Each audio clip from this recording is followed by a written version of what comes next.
میرے جوتے کہاں ہیں؟ میرے کپڑے جلدی سے تیار کرو، ابرار غصے سے بول رہا تھا۔ شادی کو ابھی 3 ہی دن ہوئے تھے اور زرنش کا رونا نکل گیا تھا۔ وہ جلدی سے اٹھ گئی تھی۔ ابھی تو اس کی شادی کی تھکاوٹ بھی نہیں اتری تھی۔ خیر، وہ جلدی سے اٹھ کر ابرار کے کپڑے تلاش کرنے لگی تھی۔ ابرار شاور لینے چلا گیا تھا اور باہر نکلتے ہی زرنش کو آواز دینے لگا تھا۔ زرنش اس کے کپڑے تیار کر چکی تھی، مگر اسے ابھی تک اس کے جوتے نہیں مل رہے تھے۔ یہ رکھے ہیں سامنے ہی جوتے۔ وہ تیار ہو کر نکل گیا تھا۔ وہ بے حد پیارا لگ رہا تھا۔ زرنش نے اس کی خوبصورتی کی وجہ سے ہی تو اس سے شادی کی تھی، لیکن وہ ابرار کے غصے سے واقف نہیں تھی۔ وہ اپنی کسی بھی چیز پر سمجھوتا نہیں کرتا تھا۔ جب اسے اپنی کوئی چیز نہیں ملتی تھی تو وہ سخت غصہ کرتا تھا۔ اسے اپنی خوبصورتی پر اتنا غرور تھا کہ وہ کسی کو اپنے مقابلے میں کچھ نہیں سمجھتا تھا۔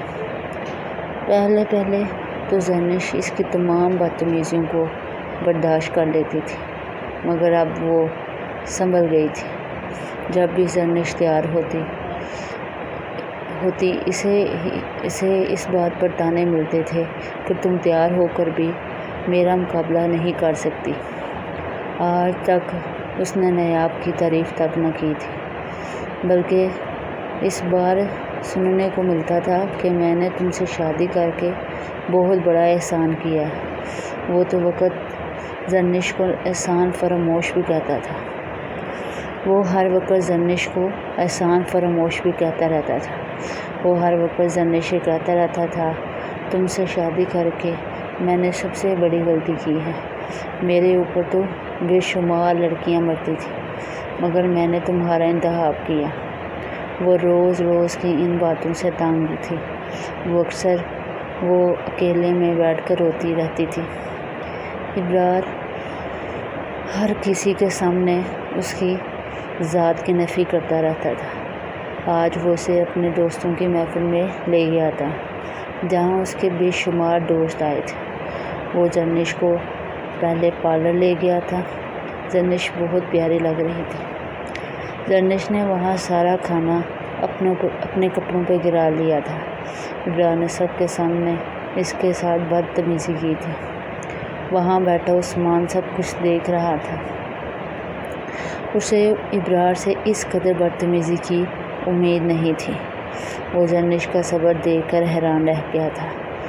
وہ زرنش کا ہاتھ کھینچ کر گاڑی تک لے گیا تھا۔ تم ابرار احمد کی بیوی ہو، کسی عام انسان کی بیوی نہیں ہو۔ تمہیں وہ شکر کرنا چاہیے کہ میں نے تم سے شادی کی ہے، ورنہ بیٹھی رہتی کسی عام انسان سے شادی کر کے۔ ہاں، میں ہوں نا شکری۔ وہ آج بے حد بولی تھی۔ وہ ایک سال سے چپ تھی، مگر ابرار کا اس پر کوئی اثر نہیں تھا۔ تم جیسے انسان کے ساتھ گزارا ہوا وقت مجھے یاد ہے۔ اس کی آنکھوں میں آنسو آ گئے تھے۔ وہ رونے لگی تھی۔ رونا بند کرو، تمہاری آنکھوں میں سے میک اپ اتر رہا ہے۔ اسے زرنش کے رونے کی کوئی فکر نہیں تھی، بلکہ اسے یہ فکر تھی کہ اس نے اتنے پیسے دے کر میک اپ کروایا تھا۔ وہ آج اس کے گھر نہیں گئی تھی۔ اس نے بول دیا تھا کہ وہ اپنی ماں کے گھر جائے گی۔ وہ گاڑی سے اتر گئی تھی۔ آج اس نے ابرار کی طرف مڑ کر بھی نہیں دیکھا تھا۔ وہ جاتے ہی سیدھا اپنے ماں کے کمرے میں چلی گئی تھی اور ماں کے گلے لگ کر رونے لگی تھی۔ آج وہ پھوٹ کر روئی تھی۔ اس نے صاف بول دیا تھا کہ وہ کبھی گھر واپس نہیں جائے گی۔ وہ اپنی ماں کی لاڈلی بیٹی تھی۔ وہ ایک بہن اور ایک بھائی تھے۔ بھائی کی آنکھوں میں آنسو آ گئے تھے۔ زرنش نے فوری طور پر طلاق لے لی تھی۔ وہ اب عدت پوری کر رہی تھی، مگر اس دوران ہی عثمان کا رشتہ زرنش کے لیے آ گیا تھا۔ لڑکا اتنا اچھا تھا کہ زرنش کے والد نے ہاں کر دی تھی۔ بہت سادگی سے نکاح ہو گیا تھا۔ زرنش اس کی دلہن بن کر اس کے کمرے میں موجود تھی۔ عثمان نے اسے وہ رات ہی یاد کروائی تھی، مگر اس نے عثمان کو دیکھا تک نہ تھا۔ میں نے جب سنا کہ ابرار نے تمہیں طلاق دے دی ہے، میں نے سوچ لیا تھا کہ میں تم سے ہی شادی کروں گا۔ تھوڑی سی پاگل، تھوڑی سی ضدی ہو تم۔ عثمان نے اسے گلے سے لگا لیا تھا۔ چند دن بعد اس نے عثمان کو بتایا تھا کہ اس نے خود ابرار سے طلاق لی ہے۔ دونوں اس اکڑ پن پر ہنس پڑے تھے۔